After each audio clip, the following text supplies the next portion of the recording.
voyageur solitaire désireux de s'arrêter au gré de ses fantaisies, le camping sauvage est sans nul doute le meilleur moyen pour s'éloigner des circuits balisés et pénétrer au cœur des régions les plus isolées. Une occasion unique de tester vos capacités de résistance et de mettre en pratique votre sens de la débrouillardise.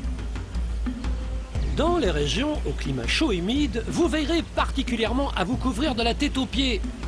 C'est la seule parade efficace contre le coup de chaleur.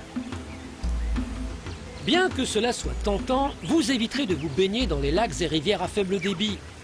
Ceux-ci constituent de véritables bouillons de culture dans lesquels mitonne toute une armada de parasites, de vers et de larves.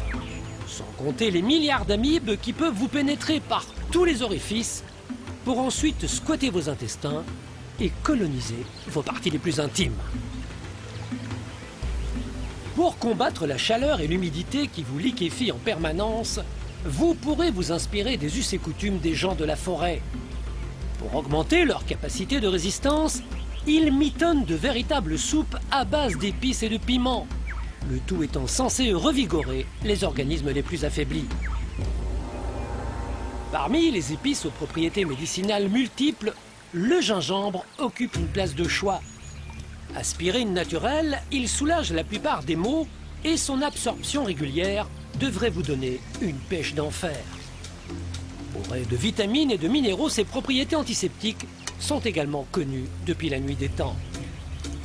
Gorgé de vitamines, le piment rouge augmente la circulation sanguine et atténue les crampes et les douleurs musculaires. Les habitants de la forêt l'utilisent également comme répulsif naturel. En effet, certains types de moustiques seraient allergiques à l'odeur dont ils imprègnent l'épiderme. Si ces infatigables buveurs de sang entament leur raid à partir de la nuit tombée, certains plus vicieux ont la particularité de piquer à n'importe quelle heure du jour ou de la nuit. Alors, pour vous protéger de leurs attaques, les cendres du feu seront appliquées sur toutes les parties exposées de votre corps, formant ainsi une véritable armure naturelle.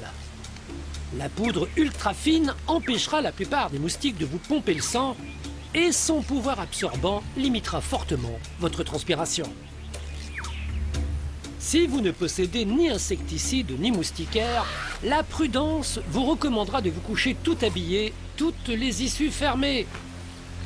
Car dans la gamme des tout petits qui peuvent provoquer de gros désagréments, les moustiques détiennent sans aucun doute la palme d'or.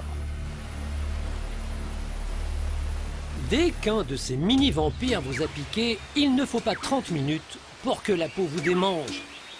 Et s'il s'agit d'un anophèle porteur de la malaria, moins d'1 heure pour que les parasites atteignent votre foie et s'attaquent à vos globules rouges. Un vrai cauchemar. Après quelques jours, selon le type de malaria, vont apparaître les premiers symptômes de la maladie qui ressemblent à s'y méprendre à ceux de la grippe. Douleurs musculaires, maux de têtes intenses et accès de fièvre se succèdent à intervalles réguliers. Où que vous soyez en Afrique, vous ne serez jamais seul très longtemps. Et le hasard étant souvent de bonne compagnie, monsieur, tu es malade? Il y a fort à parier que vous serez rapidement pris en charge par le bon samaritain local. J'ai mal à la tête, j'ai mal dans le dos, j'ai de la fièvre, ça va pas. Du courage. Ouais. Du courage, ça va aller. On va guérir avec l'huile rouge. Avec l'huile rouge, c'est quoi ça? C'est l'huile rouge. C'est ça, l'huile rouge. On va te guérir. Tu vas me guérir avec ça, des noix? Oui. On va te guérir ça, l'huile rouge, avec chez le féticheur. Où ça? Ici. Allez, allons-y. L'huile rouge, c'est à la fois l'aspirine et l'antibiotique des plus démunis. Une sorte de potion magique riche en vitamines et censée renforcer l'immunité des plus faibles. C'est le chemin des féticheurs. Ça? C'est le chemin des féticheurs. Bon courage. Dans les coins reculés du continent africain, là où l'infrastructure médicale en est toujours à ses balbutiements, les féticheurs et autres rebouteux sont encore très nombreux à exercer leur talent. Et la dépendance de la population à leur égard est encore très vive. Sauf l'épilepsie et le sida. Si vous tombez malade dans un trou perdu, il vous faudra toujours garder à l'esprit que si le risque de maladie est élevé, la gravité potentielle de celui-ci sera décuplé par le manque de moyens sanitaires.